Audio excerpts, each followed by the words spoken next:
யாக்கூப் அலைஹிஸ்ஸலாமுடைய அழுகையை பற்றி அல்லாஹ் சொல்லி காட்டுகிறான் குர்ஆனிலே.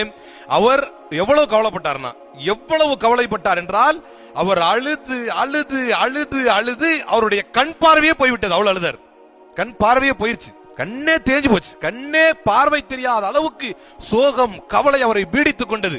என் மகன் என் மகன் என் மகன் என்று கவலையால் அழுதார். குர்ஆன்ல அல்லாஹ் சொல்றது எல்லாமே நமக்கு படிப்பினைக்காக.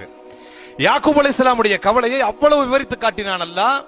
நீங்கள் ஒரு இழப்பால், ஒன்று தவறிவிட்டால், ஒன்று கிடைக்காமல் போய்விட்டால், ஒன்று நாசமாகிவிட்டால், ஒன்று இறந்து விட்டால் நீங்கள் அழுதீர்கள் என்று வைத்துக் கொள்வோம். அதற்கு அல்லாஹ் எப்படி தீர்வை வைப்பான்?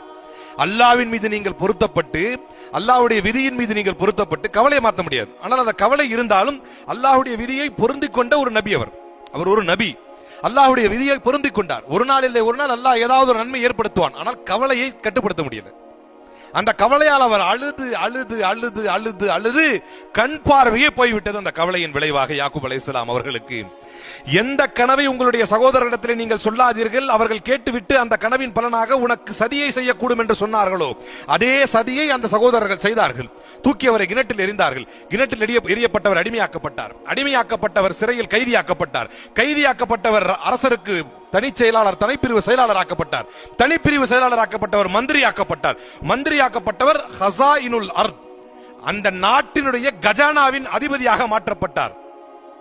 அரசர் ஒரு கனவை காண்கிறார். கனவின் பலனை யூசுப் அலைஹிஸ்ஸலாம் சொல்கிறார். நானே அதை பொறுப்பெடுத்து செய்கிறேன் என்று சொல்கிறார். ஒட்டுமொத்தமாக சுற்று வட்டாரம் எல்லா இடத்திலும் பஞ்சம் ஏற்படுகிறது. பஞ்சம் ஏற்பட்ட போது இவரிடத்தில் தான் அந்த கனவின் பலனாக இவர்தான் மொத்த அரிசி தானியங்களை சேர்த்து வைத்திருக்கிறார். அவருடைய அத்தனை சகோதரர்களும் எல்லாரும் வர்றாங்க, எல்லா சகோதரர்களும் வர்றாங்க. அந்த ஒரு சகோதரனுடைய பையில் ஒரு பொருளை மறைத்து வைக்கிறார். அதற்கு பலனாக உங்க அப்பாவை கூட்டு வந்தாதான் விடுவேன் என்று சொல்கிறார். அவருடைய தாயும் தந்தையும் 11 சகோதரர்களும் யூசுப் அலைஹிஸ்ஸலாமுக்கு அருகே நுழைகிறார்கள். அந்த கனவின் பலனை இப்போது அறிந்து கொண்டார்கள். அஹத அஷர கௌகபன் வஷம்ஸ வல் கமர ரஐதுஹும் லீ சாஜிதீன், 11 நட்சத்திரங்களும் சூரியனும் சந்திரனும் எனக்கு அடிபணிந்தது என்றார்களே. அரசராக யூசுப் அலைஹிஸ்ஸலாம் அமர்ந்திருக்கிறார். இந்த 11 நட்சத்திரங்களும் சூரியனும் சந்திரனும் அவருக்கு அடிபணிந்தது. அதை பார்த்து அந்த கனவனுடைய அர்த்தத்தையும் விளங்கிக் கொண்டார். யூசுப் அலைஹிஸ்ஸலாம் சொன்னார்கள், இந்தாருங்கள் என்னுடைய இந்த துணி, இதை கொண்டு போய் என் தந்தையின் முகத்தில் போடுங்கள் என்று சொன்னார்.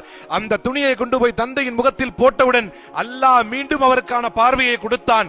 எந்த மகன் தன்னிடமிருந்து பறிக்கப்பட்டானோ, எந்த மகனுடைய பிரிவினால் அவர் கவலைப்பட்டாரோ, அந்த கவலைக்கு அல்லாஹ்வுடைய பொருத்தத்தை அவர் எடுத்துக்கொண்டாரோ, அந்த கவலையின் மீது அல்லாஹ்விடத்திலே அதை ஒப்படைத்தாரோ, அந்த கவலையை அல்லாஹ் போக்கினான். அவருடைய மகனை அந்தஸ்தில் உயர்த்தினான். அவருடைய கண் பார்வையை மீண்டும் வழங்கினான்.